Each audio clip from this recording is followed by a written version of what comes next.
worked on a lot of K-pop. From Itzy to Red Velvet to Kepler, I've worked on hundreds of songs in the genre, and today I'm gonna do it again in front of all of you guys. Yes! Okay, I'm loving this. So the first thing I do when I make tracks for K-pop is decide what kind of style I'm gonna go for. There are a lot of different subgenres within K-pop, so this is important, and there are a couple of ways to do this. So one way is to follow a brief.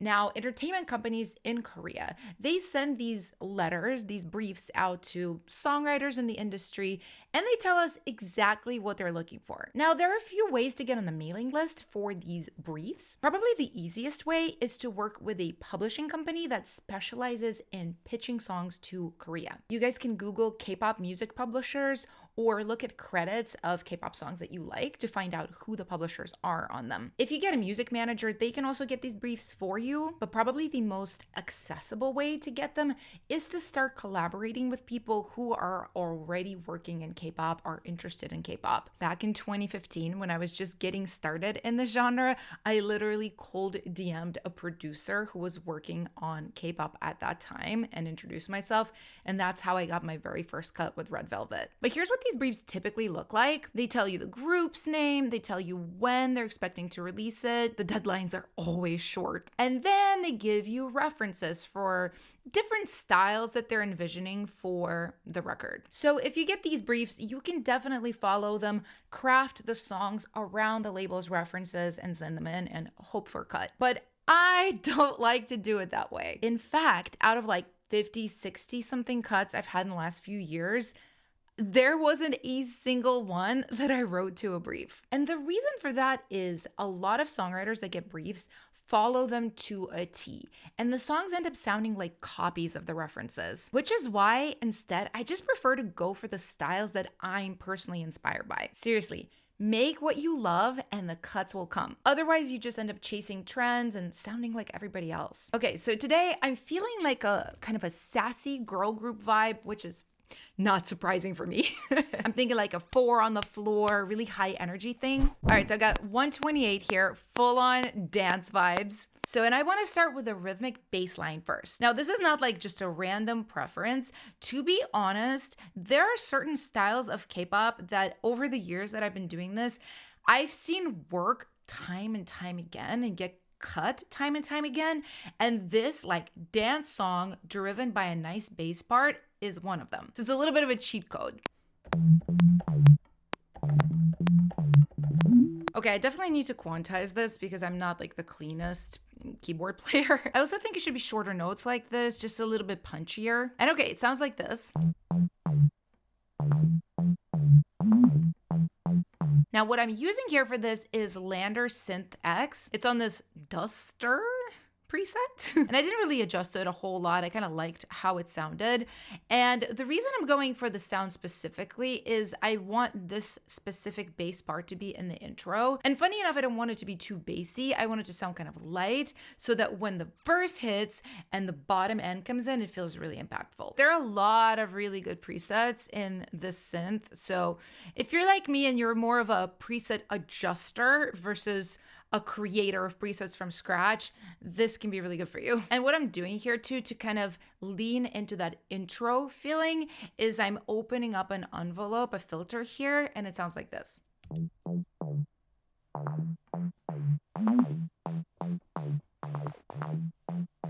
Now we're gonna add a little bit of a drum build for this intro. You can make these from scratch with a one shot, or you can find a loop.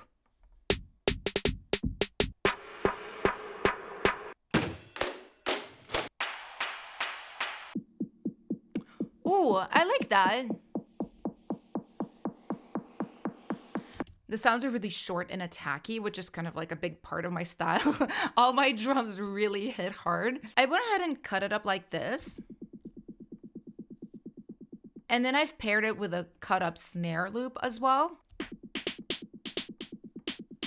And this opens up a filter envelope just like the bass does, so it all kind of goes together. Okay, and what I want to do next up is I want to use LANDR sampler to find some hats for this intro, because I think those are also going to really help with the build. I just typed in 128 just to see what comes up. Oh, something like that is cool. I like those hats. And then I'm just going to drag them out of LANDR sampler and straight into my DAW. And then I'm just going to kind of adjust how the hits go, like cut it up a little bit, layer it, specifically adjusted to the rhythms that I'm hearing. And then I'm also going to filter it with that same envelope opening up. Okay, this is what I have.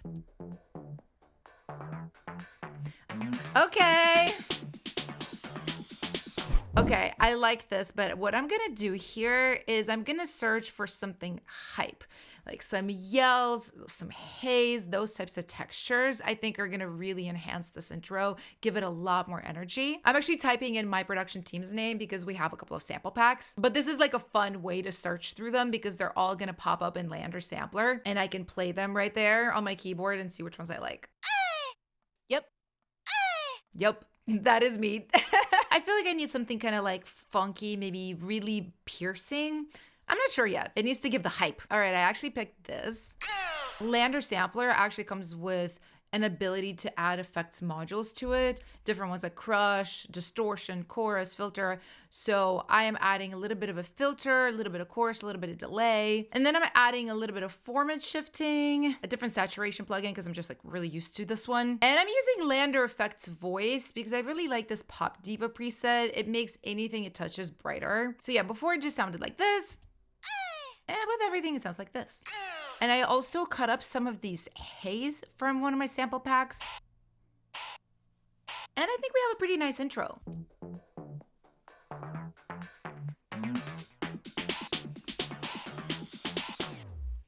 Okay, I'm gonna transition into the verse now, and I think I'm gonna stick with the same bass rhythm and melody. I feel like in the last few years, things have really pared down in K-pop. It's less about having a lot of parts, but more about having the right parts. So what I went ahead and did is I took my bass melody and I constructed a new sound with it. By constructed, I mean I layered 3 different bass sounds.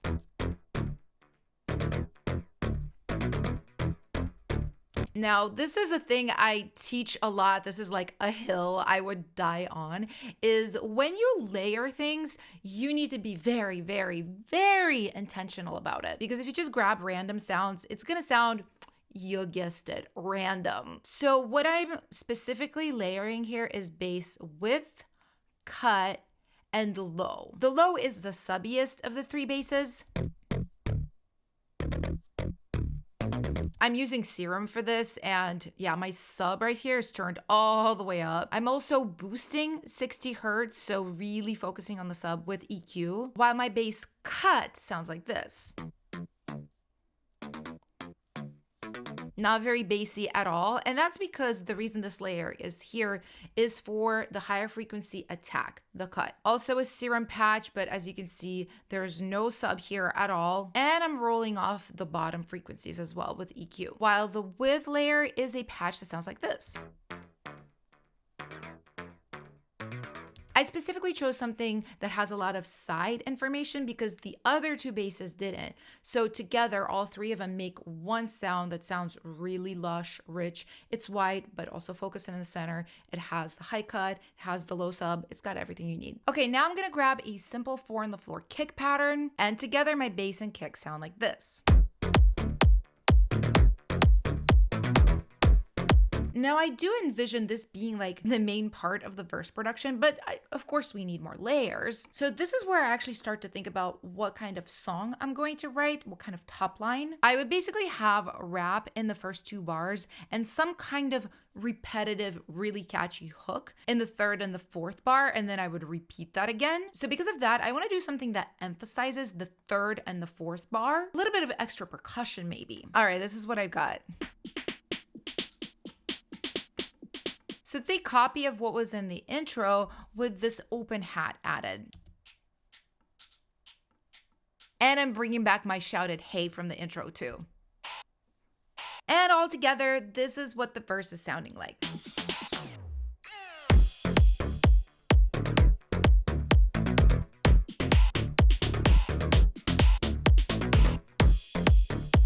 this is sounding cool. Let's move on to the pre-chorus. And one thing about K-pop pre-choruses, 9 times out of 10, this is your moment to completely change up the song. There are a few reasons why K-pop pre's sound usually different than the rest of the song. One is that we're usually writing for groups and not solo singers, so you have more members to showcase. And especially in a song like this that I'm guessing is gonna have a lot of rap and kind of rhythmic parts, you need something totally different where you can do more melodic sung parts to show off the singer of the group, because there's always at least one, like the really good vocalist. And then another reason is it creates a lot of tension and release. And since these shows in K-pop are really dynamic with a lot of dancing, you really do want that kind of break so that when the chorus comes back in, they're dancing and it's super hype. I'm thinking simple chords like this.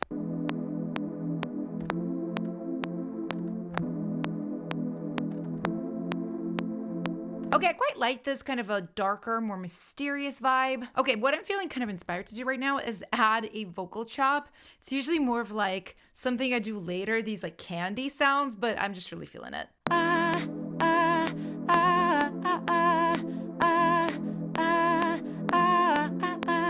Now what I'm gonna do is I'm gonna kind of turn it into more of a chop, less of a natural sounding vocal. Just gonna cut off the endings here, do some effects. Okay, I actually think this came out really cool.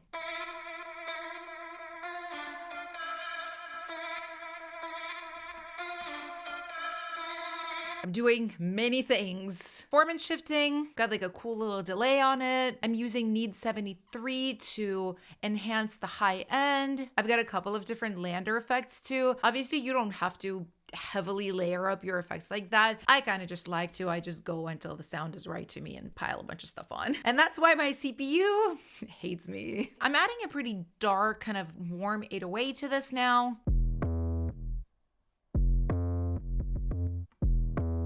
I really like the second half where it gets really hype.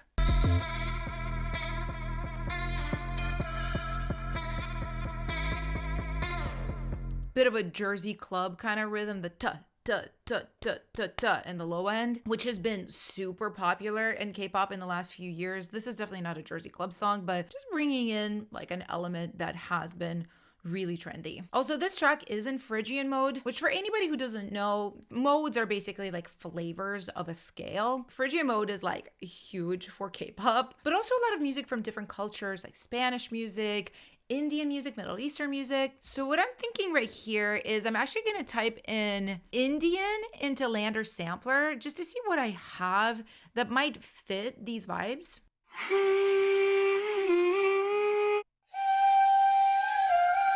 So that's actually from one of my own sample packs. That's me singing. But I think this would be perfect. Also, not what I was looking for, but I really like this drum beat as well. Maybe this can be somewhere later in the song. Let's get back to that sung sample though. I just want to make sure I change the key to be this key, which you can easily do in LANDR sampler, super handy.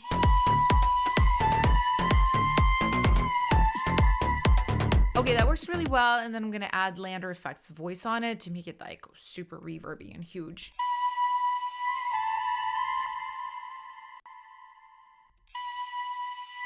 All right, let's check out this pre.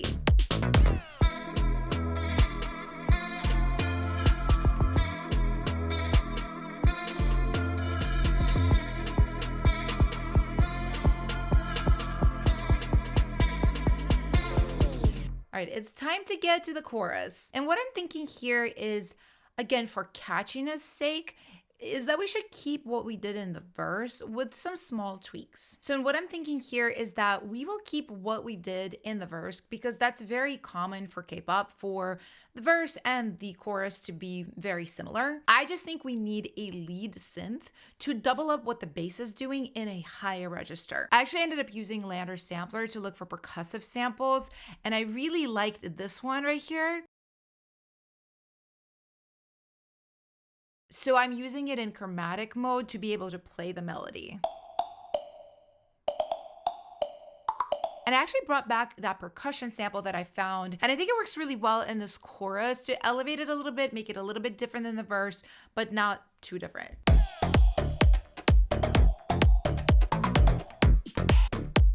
And okay, I'm liking where my beat is sitting, so I think now it's time for me to write the melody and the lyrics. I definitely need a strong title, something really sticky. Okay, I messed around with this. I really like what I came up with. The title is Sickening, which is kind of a trendy way to say something's cool. They love like Western trends, trendy words. So I think this is right on the money. And also check out how catchy it turned out. Watch out, I'm sickening, I get sickening, I get sickening, I get sickening, I get.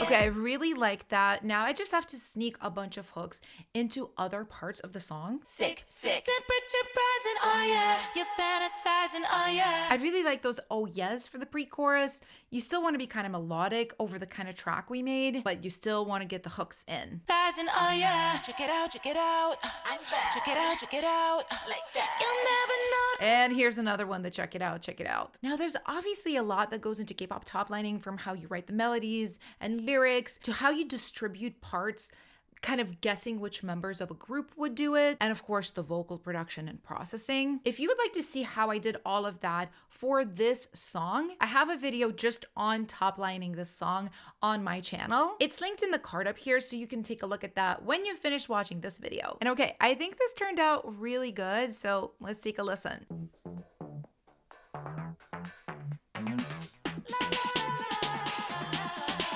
Got a wrist real limp. Got a neck that drips. Cause I get sickening. I get sick. When the band's real thick. All the moves get slick. And I get sickening. I get sick. Temperature rising, oh yeah. You're fantasizing, oh yeah. Check it out. Check it out. Like that. You'll never notice, oh no. You're losing focus, oh. I'll have you falling deeper for me tonight. Watch out, I'm sickening, I get sickening, I get sickening, I get sickening, I get la la. Watch out, I'm sickening, I get sickening, I get sick. Okay, I'm actually excited by how this turned out. I'll definitely keep you guys updated if the song gets picked up by a K-pop group. If you guys want to check out any of the LANDR plugins that I'm using in this video, like LANDR Sampler or LANDR Synth X, they are linked in the description below. Otherwise, I'll see you next time. Bye!